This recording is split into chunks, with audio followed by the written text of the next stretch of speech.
I am here and I am ready to fight. 2 championship fights. No mercy.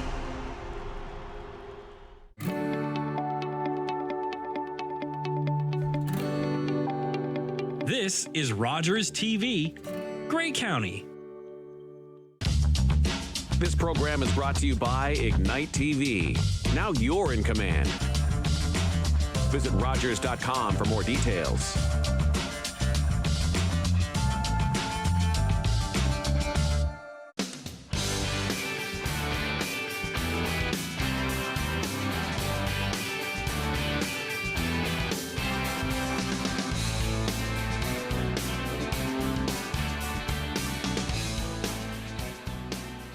Welcome to Wandering Grey Bruce. I'm Krista McKee. Have you ever thought of changing how you live? Well, we are here today with Trent Bell, and he started out about 12 years ago with a solar system. And Trent, thank you for letting us stop in. No problem. And have a chat. If you've ever traveled along Superior Street, you would certainly see the kind of teepee solar system that Trent set up. Tell us how this started, because it's very, very interesting. Okay. I started with the solars in the field, and those are called microfits. And that was under the Green Energy Act that the government put out to subsidize people getting into green energy. Okay. And what they did is they offered you a dollar figure per kilowatt. And on the 1.0 contracts, they were 80 cents, 80.2 cents a kilowatt. So I found out about them when I was in the Snowmobile Club, and Peter and Older walked in and said, somebody knocked on his door and said they could put a fit on the roof of his business and we're going to pay 80 cents. And I thought at the time, there's no way the government could pay 80 cents a kilowatt. It's Right. just too much. I mean, Yeah. we were charging out at like 6 cents at the time. But about a week and a half later, my father-in-law came over, and he's an old farmer, and he said the exact same thing. And I thought, and he actually had a brochure. So I thought, you know, maybe there's something to this. And I looked into it, and to apply it was free. And this actually used to be part of the city of Owen Sound, this property. And so it's still a planned subdivision. Oh, okay. And there's 14 lots. And there's actually a road allowance that goes up through the middle of them, and that's why they're separated. Oh. And to have a microfit, you could put one per lot, Right. to a maximum of 10 kilowatts. So at the time I applied for 12 of them. They thought I was crazy, but I applied for 12 of them. Yeah. And there was it's called islanding. They don't want you to put too much on one feeder station, because then the electricity might not be used if people, I don't know, went on holidays or whatever. So I took up all 7%. So I have about 60 kilowatts worth of solar on my properties. I have 5 10 kilowatt systems that look like that. I have 9.6 kilowatts on my roof here that feed my house, and I have 3 kilowatts up at the farm up there on a net meter as well. When you have it going into your house, the best deal is now, because there's no such thing as the microfit contracts. It's called a net meter. Yeah, okay. And with a net meter, you're still on the grid, which is great. It's really reliable. So you still have hydro that runs into your house? Yeah, Okay. so when the sun doesn't shine and you need a bunch of power, Right. the nice part is too, the expensive part about trying to live off grid, the really hard part is storing it. The batteries are just crazy expensive, and the technology just hasn't quite got there yet. Okay. I mean, I do a lot of solar stuff, and I build stuff like that and have huge batteries in it, but the battery in there is $2,200, right? Ouch. So yeah, and then batteries, they wear out over time. Yeah. And need to be maintained. But if you can get a net meter, if people are thinking about getting into solar, and there's even a $5,000 grant now to help you out, you stay on the grid. Okay. When the days are long and you're producing a lot of power because the sun's out, you more or less store the credits. I call it your meter runs backwards. Virtually it does. If we actually walk down the meter, they're digital now, and they start to run backwards. So my meters down there will be running backwards right now. So, so you're putting You're putting it in the hydro grid. into the Yeah. grid, but you can pull it back out. Right, so at you, no you cost? store the credits for up to 12 months. So they're credits, okay. Yeah. Now they do ding you because they're the government. If you put it back into the grid, you have to pay the Is it the delivery charge they charge you? I hate the delivery charge. I know. Oh, that Catch 22 there. Yeah, okay. So the idea is you try and net zero your bill. You put as much solar on as you figure you use in a year. because you don't want to overproduce and give it away for free as well. But you can only get down to about $45 because there's always that delivery charge. Well, and right? that's what I pay. I pay $45 a month, which works out to just over $500 a year for maintaining the capital cost of exactly. of exactly. lines. Yeah. And I understand that. It's obviously costs a lot of money to run the lines. So this system that you have here, though, is typically different than what you would see with trackers? Yes, the ones that turn, the ones that rotate and follow the sun. So what you've got here is producing way more. Way more than most trackers, yes. Than most trackers. You can go online and you can see most people's systems. So anybody that did a microfit, if they have end phase, which I have, you can see what every tracker's producing. And this here produces about 40% more than a good tracker. A good tracker. Yeah. And one tracker, or because you usually see two of them You usually together? see two, and that's because they copied the Dagger German trackers when they first brought them here. And they only held 24 panels, so they put 24 in one and 24 in the other to get to their 10 kilowatts. Right. And how many panels then do you have here? Each one of them is 104. There's 52 on this side, 52 on the far side. And it's odd that they're not facing south, because most people would say, you know, if you're doing solar, the most efficient way is to face south. These are actually facing west and east. Correct. Right. Yeah. The idea is I get the rising sun in the east. Okay. And I have 10 kilowatts of panels on this side. So I can max out, because I have 10 kilowatts worth of inverters. I can max out when the rising sun comes, and then when the setting sun comes, I still max out at 10 kilowatts. What happens is you have two panels, so I have 500 watts going into a 190 watt inverter. So it's way over, it's almost 2.5 times, right? Right. So even on a cloudy day like this, Yes. I'm still producing a decent amount of power, where right now probably a tracker would be shut down as far as production. How much would it cost to get into this now? Like you mentioned, there's a $5,000 grant. Yeah, you can no longer get on into a microfit whatsoever. That program's ended. Okay, okay. Now the best thing you can get into is a net meter system, where you feed it back into the grid for your own use. Right, and that's what we've got here. Now you have, the home that's behind us here is approximately 2 years old. Yeah. And still in progress. It's still in progress, but Trent's been awesome to allow us to come here, and he's going to take us inside and give us a sneak peek of what he's been doing. But the part that I'm always intrigued by is he has a really cool water system here. He has no well. And when I was growing up, so here's a spoiler alert, I grew up on Starvation Corners, which it's not called that now, but when the hydro goes out, you never are allowed to flush the toilet. Because it takes hydro, right? Yeah. You're on a well system, and here is a whole different lifestyle that I'm sure that you're going to be interested in looking into. So stay tuned, and we will move inside the house. Oh my, this is not what I envisioned at all. No, it's gorgeous in here. Thank you. This is not primitive living by any means. A lot of thinking had to go into this. A lot of thinking. A lot of I couldn't find a place I liked. I looked at other people's houses. I kind of liked some, and I'm like, that's just not me. And I wanted stuff that I liked that was efficient. I didn't want any bills. I was tired of paying bills. I totally get it. And so I started thinking, and I had a friend of mine that was a drywaller, and he came to me and said, "You wouldn't believe the place I just drywalled." And so we got permission for us to go see it. It was over near Port Elgin. And it was similar to this, not nearly like this, but that's where I kind of got the brainchild of the idea. And so I sat down with a piece of paper and I drew it out, and I took it to Greg Williamson up in the Peninsula, and he eventually drew all of the plans, and we changed them a little bit, and this is what we came up with. Some of the unique features are the entire place is spray foam insulation, even the floors underneath us. Even the floor. So we're standing on a concrete pad. Yeah. Now, are you heating this? It is heated floors. There's nothing on right now. Really? I haven't had to turn on the heat whatsoever. Because my socks are nice and toasty warm. Yeah, I haven't, and there's no heat going in the floors yet. I have 9.6 kilowatts on the south-facing roof this way. So this house faces, the back faces yes, south. It's south. And the front faces north. Correct, yeah. And then So you've put panels on the south side? South side, that's the most efficient way to gather the sun. Right. Yeah. Now, is it a typical shingle roof or a steel roof? No, I went with a steel roof, and for a reason, and that's because there's no well here. The water is really hard around here, and I didn't want a well.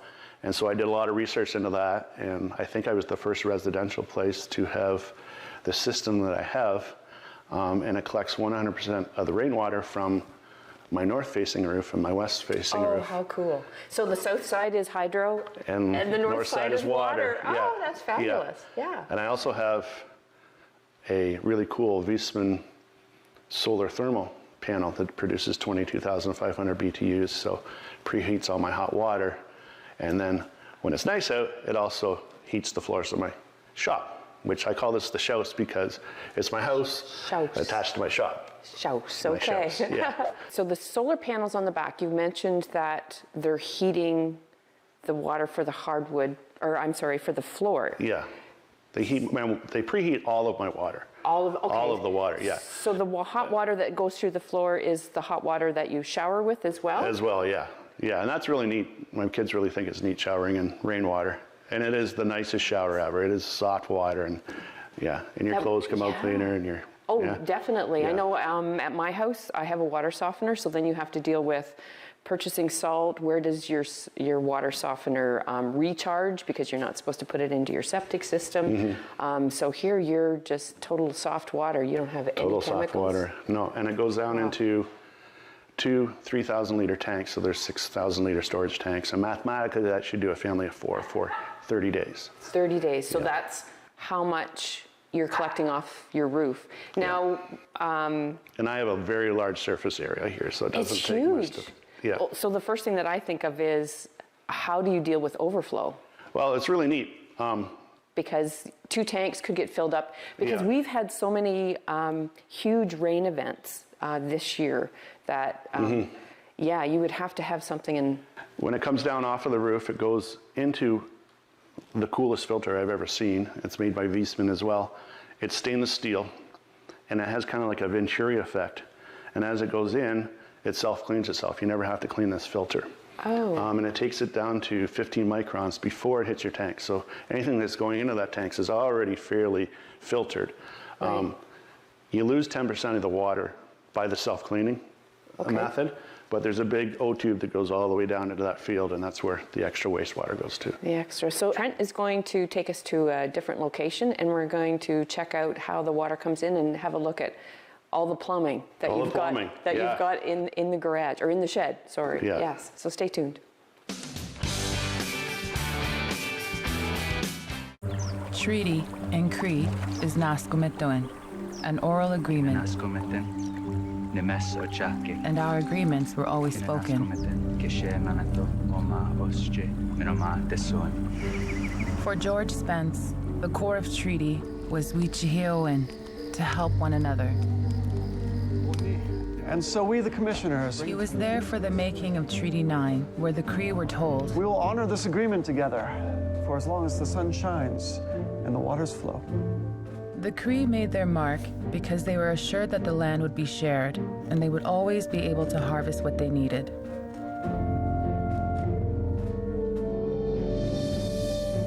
George Spence was my great-grandfather. In his life, he saw many promises of the treaty go unfulfilled. Treaties were essential to the creation of Canada. First Nations still fight for the agreements to be honored. Hi, I'm David Shearman, host of Politically Speaking. Join me for my next show where my guest will be Buck Hicks, the Warden of Grey County. Politically Speaking on Rogers TV.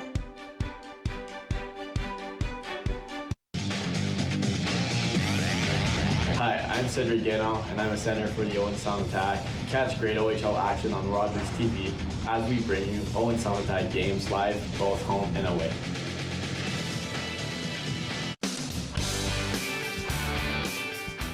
This is the man cave, for sure.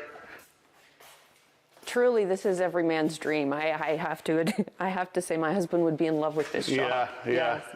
I was kind of built around the shop. Well, and that's a good thing. I'm going to tell you about the water system. Yes. So we talked about how it gets pre-filtered to 15 microns outside, and then it comes out of the storage tanks and it goes into these filters. And there's a 15 going here down to 1, and there's also a carbon filter, and then there's also a UV light as well.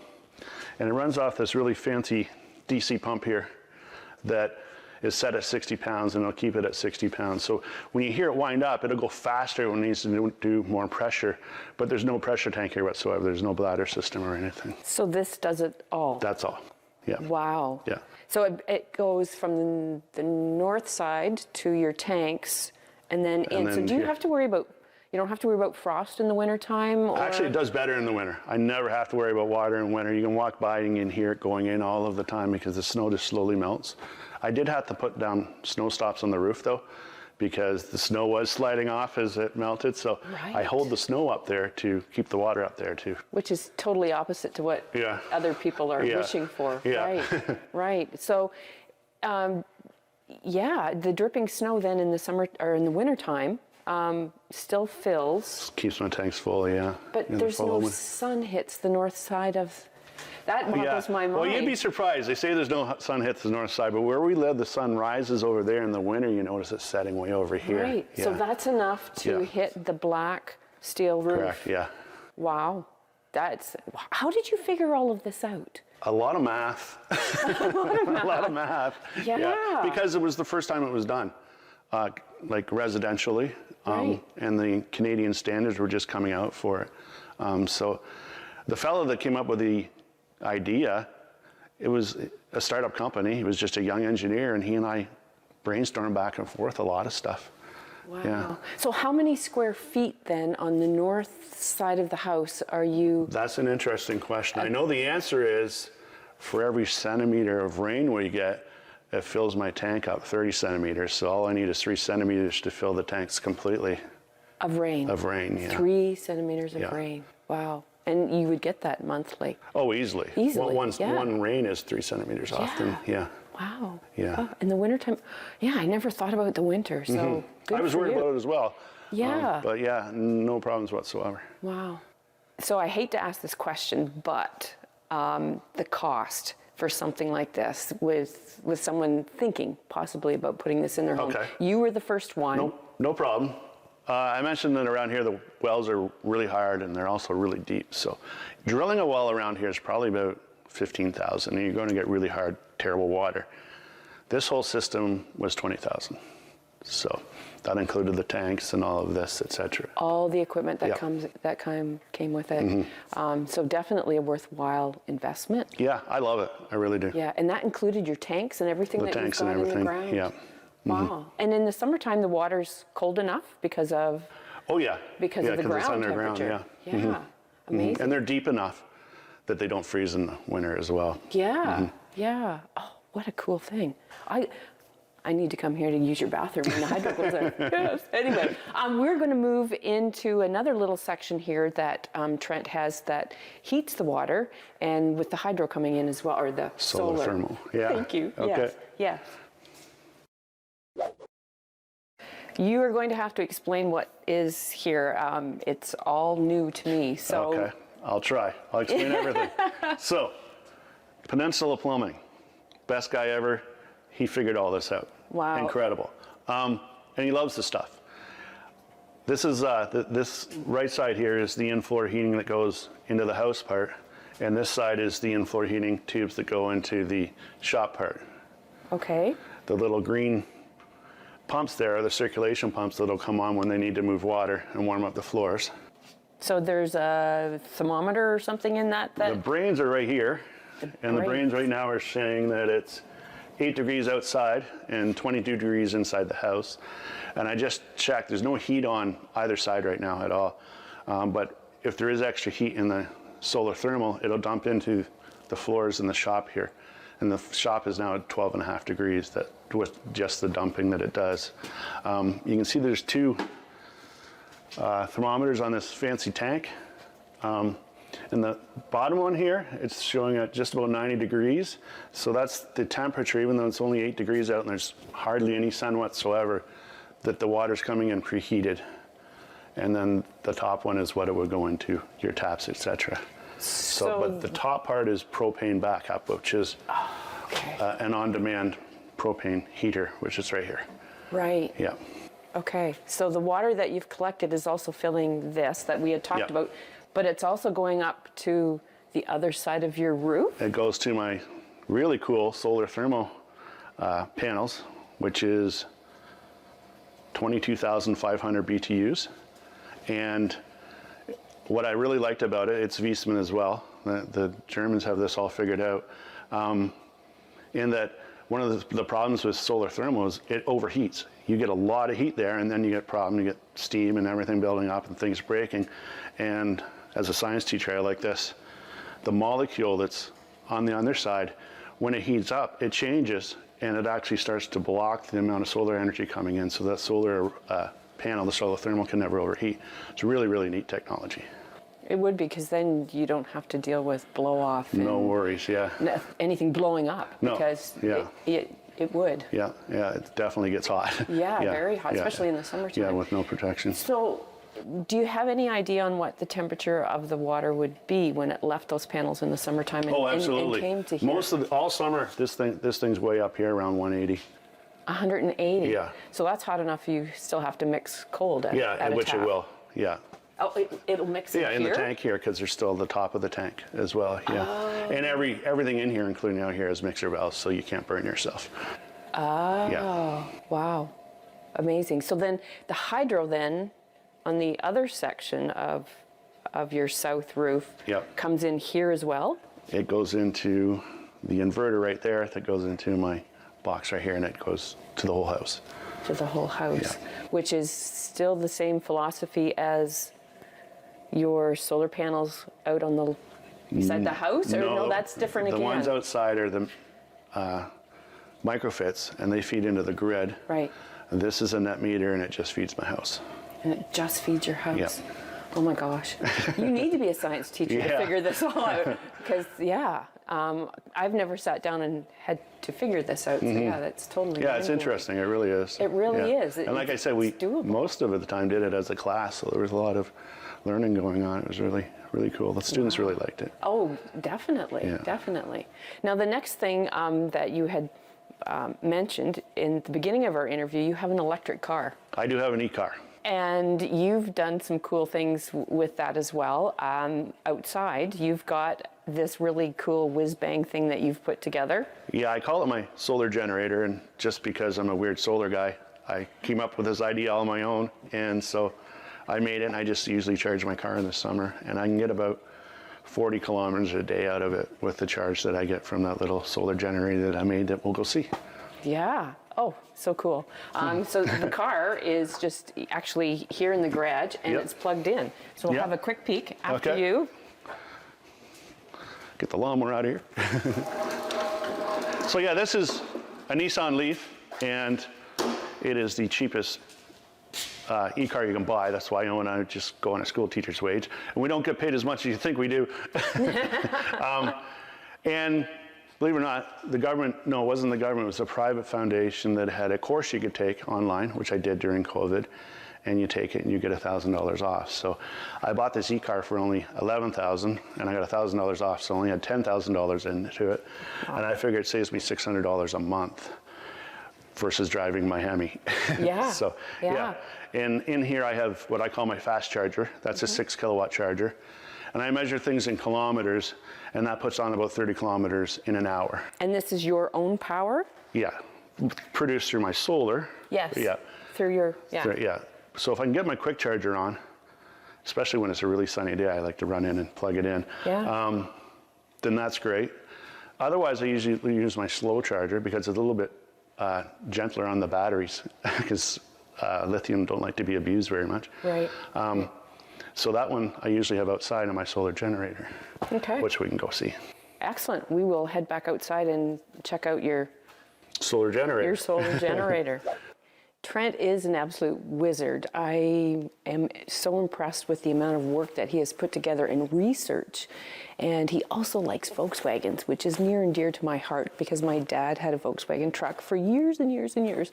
So, but yeah, getting back to the house, Trent has done so much research and involved his students, which really has put together a huge learning project that anyone could live here. The bottom line is I could live here, and it seems to be very easily maintainable, which is a really cool thing. And anything that we don't have to pay for is always a good thing. So this is your invention. That's I came up with the idea. It's a solar generator. I call it the solar generator, and I have it here because I use it to charge my car when I don't pull it into the shop, and yeah, it's just something I came up with.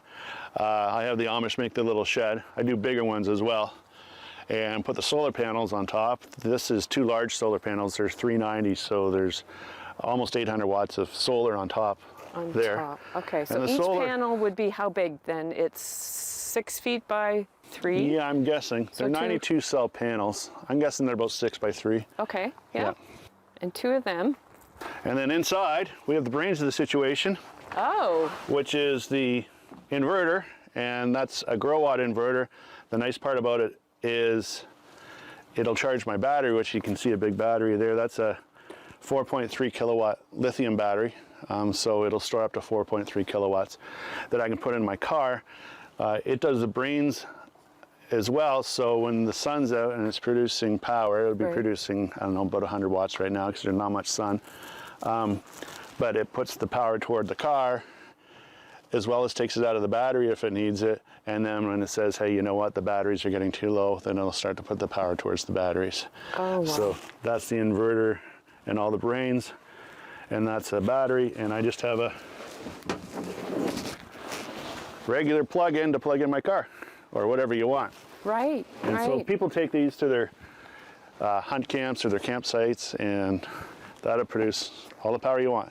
Oh, so it's more than just a car charger? Yeah, it'll run something like even your air conditioner in your trailer for a couple hours a day. Oh. Yeah. Wow, so you could live in the bush. You could live in the bush, yeah. And have this, and have that as your power. Be all the power that you would need. Yeah. Oh, amazing, amazing. So how much would something like this sell for? The expensive part is the batteries. The lithium batteries are always pricey. Right. And then the second most pricey part is the inverter. Now those are 2 great ones, and with everything, about $5,000. But that's the cost of a good generator nowadays. Yeah, but you don't have to worry about, did you remember to buy gas or diesel? Yeah, and there's no noise. Well, yeah. There's no pollution. There's no pollution. So if you're up at a place like Cape Croker where they don't allow generators and you're all off grid, then something like this makes perfect sense. Right, so you could load this in your trailer, pull it behind. That's why I have it on skids. Yeah. Yeah, so you can just load and go. Load and go. Yeah. Interesting.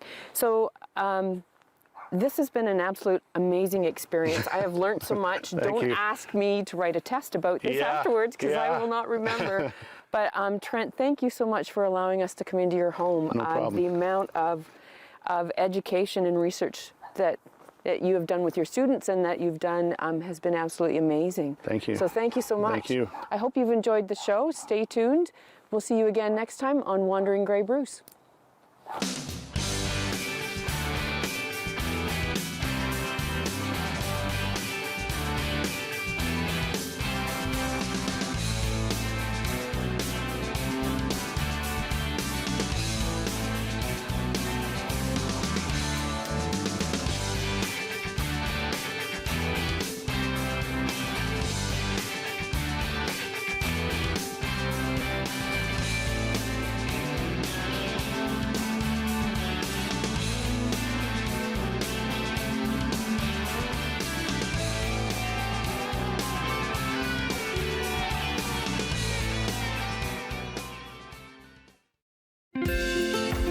Call the Rogers TV viewer response line, email us, or connect with us on social media.